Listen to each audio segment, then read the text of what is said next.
My wife is a CEO.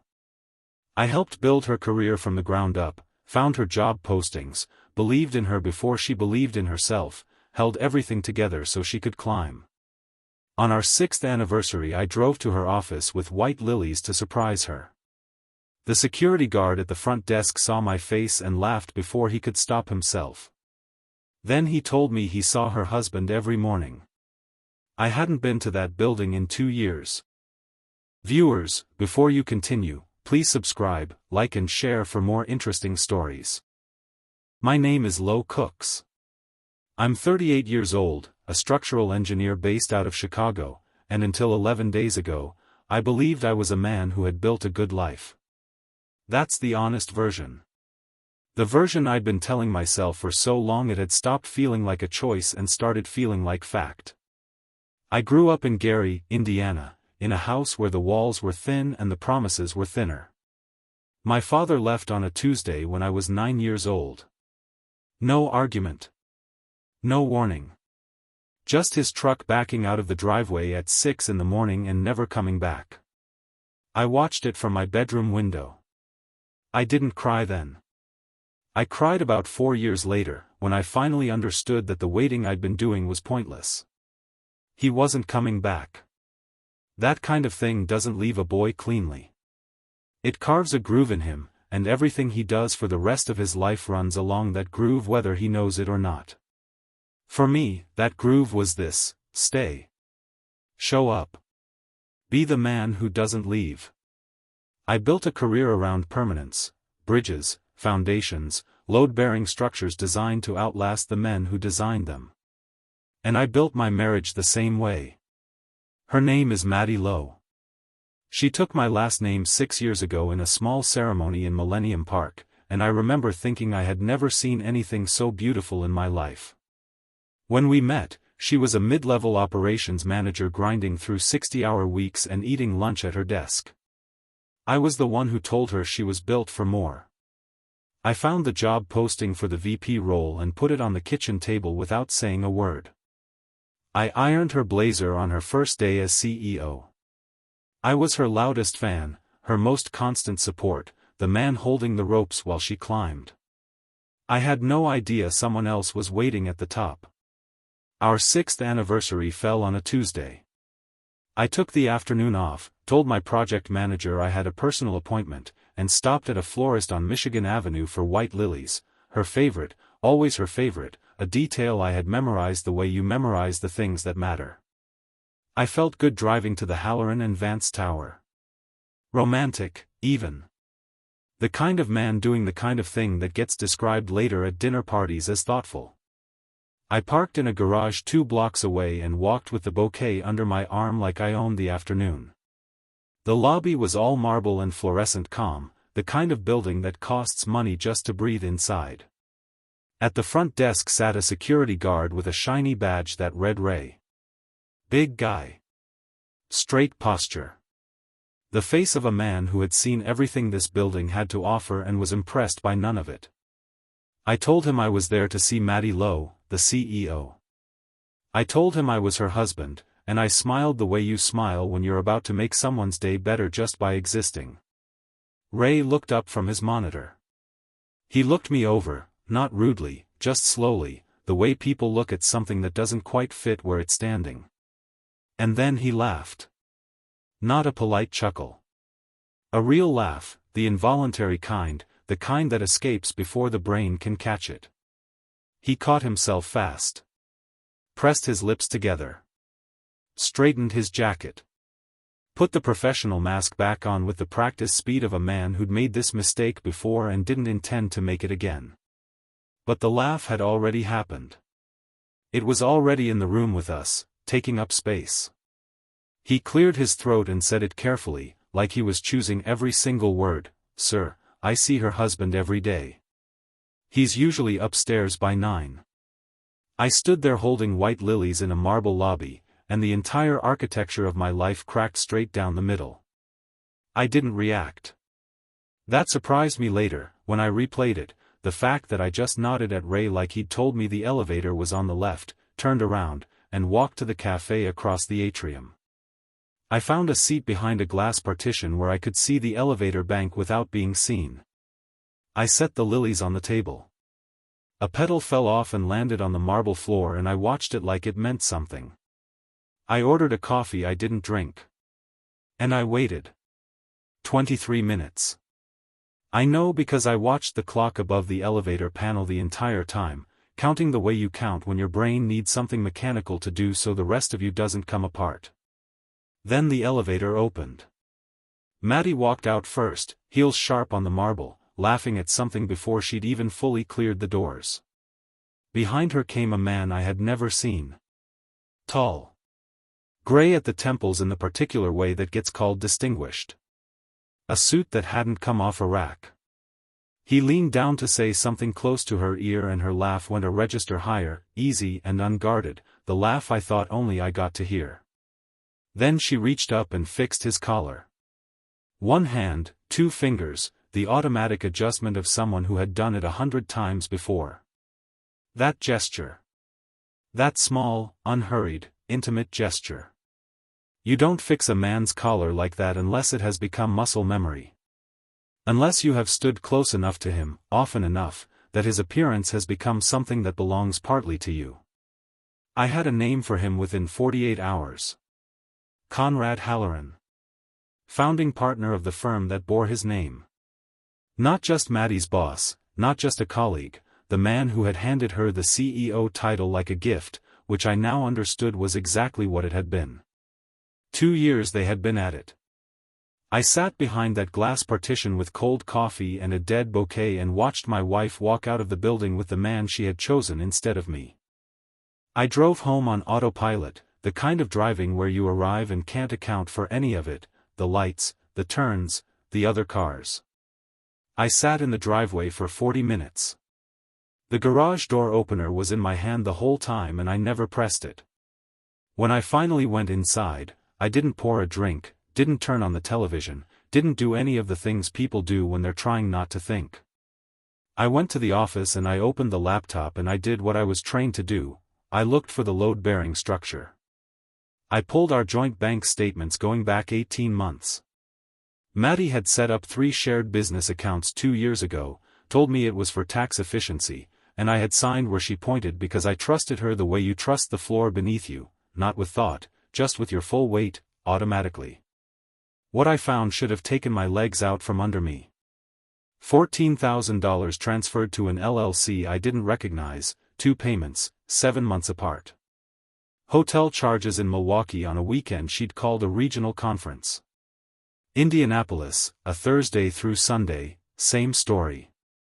A spa membership registered under her name at a location 30 miles from our house, a location she had never once mentioned.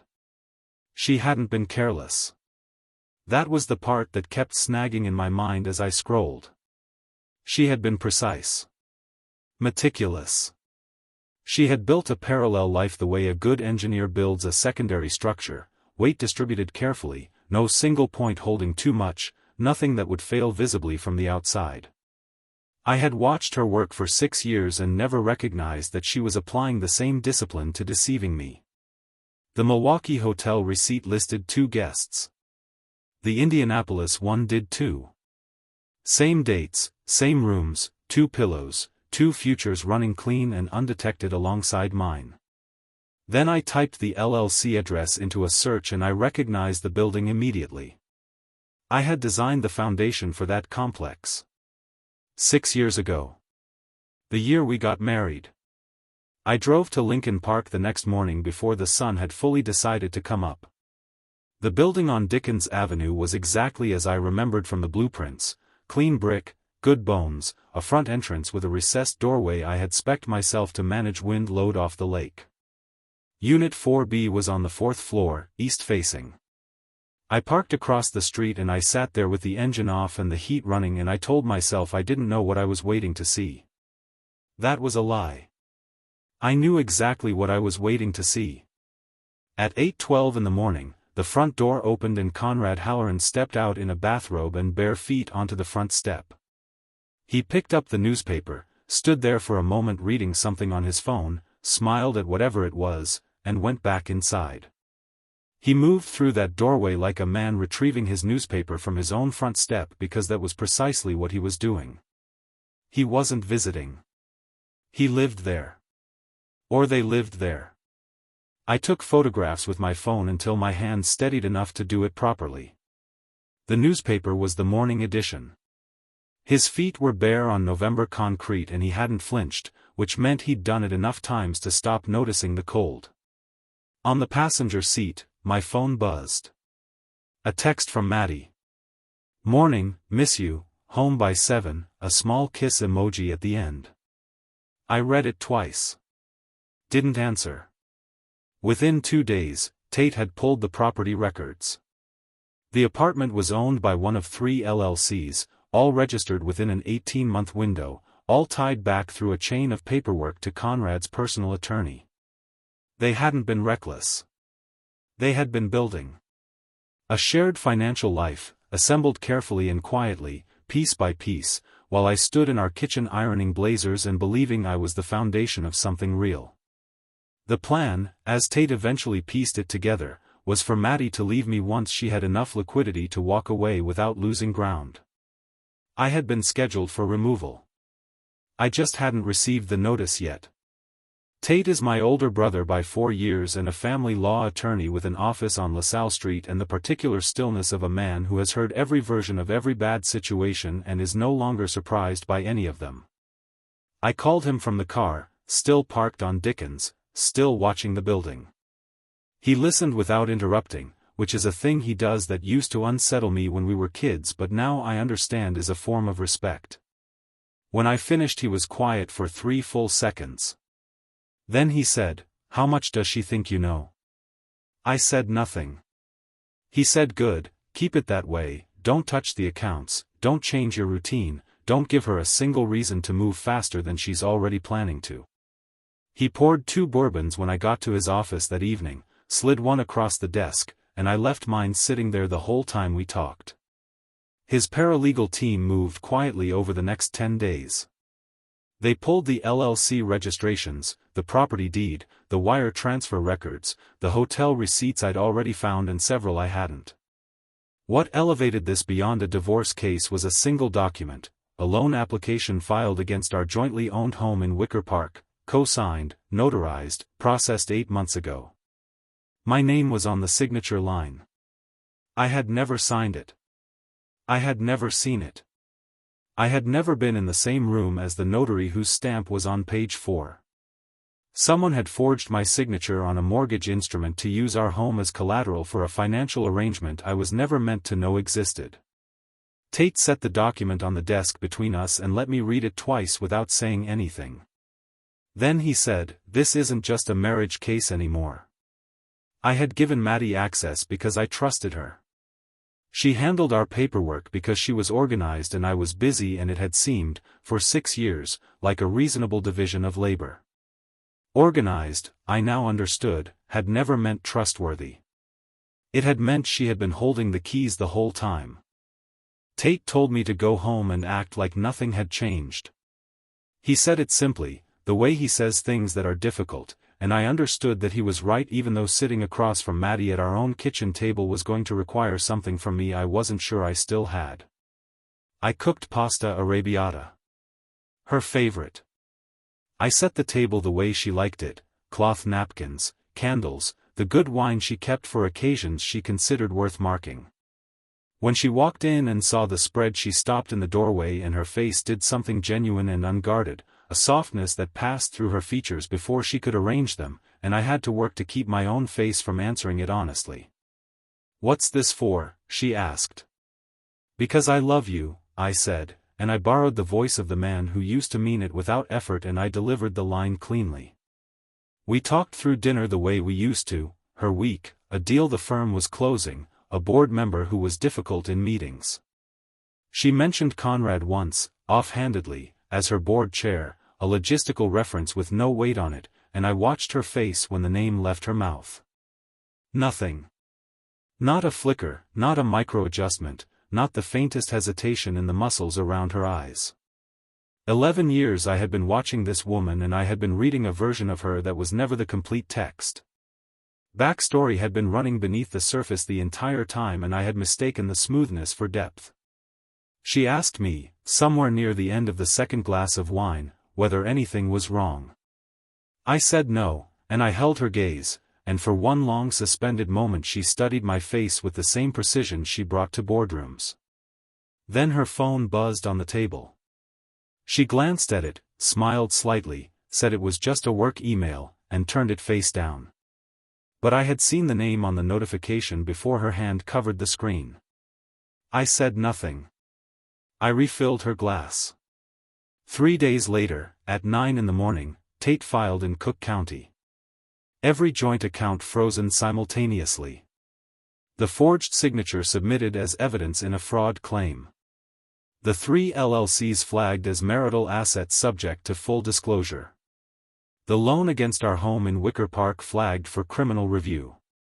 All of it at once, no warning, no preview, the legal equivalent of pulling every load-bearing beam at the same time so nothing has the chance to be quietly relocated before it can be counted.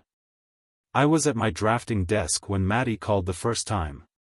I let it ring. She called again immediately and I sent it to voicemail. On the third call, 2 minutes after the second, I picked up. Her voice was different from anything I had heard from her in 6 years. Not the wife voice, not the warm register she used at home. The CEO voice. Clipped. Cold. Precise. The voice she used with people she intended to manage. "Lo," she said. "What did you do?" Not a question. A controlled demand. I let a beat of silence sit between us the way Tate had sat in silence on the phone from Dickens Avenue, and I understood for the first time why he did it. Then I told her. "I know about Dickens Avenue," I said. "I know about Conrad. I know about the loan on our home and the signature on page 4 and all 3 of the LLCs. And so does the Cook County court system." The silence that followed was the longest of our marriage. Longer than the silences after arguments, longer than the quiet that comes after grief, longer than any pause I had ever heard from a woman who was never at a loss. I had designed structures meant to hold weight under pressure, and I had always been proud of how they performed in the stress tests. I understood, sitting at that desk with the phone pressed to my ear and Chicago steel visible through the window, that I had just run mine. She said one last thing before she hung up. She said, "You have no idea what you've just started, Lo." I thought about that for a moment. Then I said, "No, Maddie. I think you mean you have no idea what I've already finished." What neither Maddie nor Conrad had modeled into their plan was the exposure. Fraud doesn't stay civil when the paperwork is clean enough to be read by a prosecutor. Conrad's attorney, the same man who had registered the LLCs and processed the forged loan and apparently believed that burying things in corporate structure made them invisible, had left a trail so legible that Tate described it to me as almost generous. Within 2 weeks, Conrad Halloran's name appeared in a Chicago Tribune business column, not for a deal, not for an acquisition, but for a regulatory inquiry connected to financial irregularities at Halloran and Vance. 3 board members resigned quietly in the following days, the kind of resignation that happens without a press release and is therefore louder than any press release. Maddie was placed on administrative leave pending investigation. Her keycard stopped working on a Wednesday morning. I know because Ray called me. I had given him my number when I went back to retrieve the lilies I'd left in the lobby cafe, and he had held onto it for reasons I think had more to do with his own conscience than mine. He said she'd stood at the turnstile for almost a minute before security walked over. I didn't feel the satisfaction I thought I would feel hearing that. What I felt was closer to exhaustion. It was around that time that I learned about the woman in Atlanta. A previous partner at a different firm, a different arrangement, a different version of the same architecture. Conrad had done this before, identified a talented woman, accelerated her career, made himself indispensable, built a financial entanglement that ensured her silence. She had been paid off and signed an NDA and disappeared into a settlement that cost Conrad enough to make him careful but not enough to make him stop. Maddie hadn't known. She had believed she was the exception, the one who was different, the one for whom the arrangement was genuine. She had been a pattern mistaking herself for a choice. When she called me from what I assumed was Dickens Avenue, she was crying the real kind of crying, not the boardroom kind. She said she had never stopped loving me. Some cracked, exhausted part of me almost believed her. But I had read the bank statements. I had sat outside that apartment in the November dark. I knew what I had seen. The divorce was finalized on a gray Thursday in late February. Maddie kept her car, a portion of her pension, and whatever version of herself she was going to have to rebuild from the wreckage of the choices she had made. I kept the house in Wicker Park, my name clean on the deed, and the life I had built before I understood I had been building it alone. I went back to the Halloran and Vance lobby one last time in March, on a morning when the lake wind was doing what it does in Chicago, cutting through everything, honest and indifferent. I wasn't sure why I went. I think I needed to stand in the room where it started and find out whether it still had power over me. Ray was at his post. He recognized me before I reached the desk and something moved across his face, the residue of that laugh, still living in him, still costing him something. I told him he didn't need to explain. I told him he had done me the biggest favor of my life and I meant it with everything I had. He nodded slowly, the nod of a man who wanted to believe that was true. He told me she had left the building for good the previous month. Conrad too. I thanked him. I walked back out onto Michigan Avenue and stood in the cold for a moment with the city moving around me, cabs, cyclists, the elevated train somewhere above and behind, Chicago doing what Chicago does without asking anyone's permission. I didn't feel broken. I had spent 38 years being afraid of becoming my father, a man who left, a man who couldn't hold the structure together. But standing there I understood I had confused staying with being safe. I had held every beam in place and the building had still failed, not because I hadn't tried, but because the foundation beneath me had been quietly compromised for years. I was still standing. The structure had been tested and I had held. 6 weeks later, an unknown number with an Atlanta area code lit up my phone. A woman's voice, steady and careful. She said she had heard my name connected to the Conrad Halloran case. She said she thought I needed to hear what he had done to her first. I sat down on the front steps of my house in the March cold. I said I have time.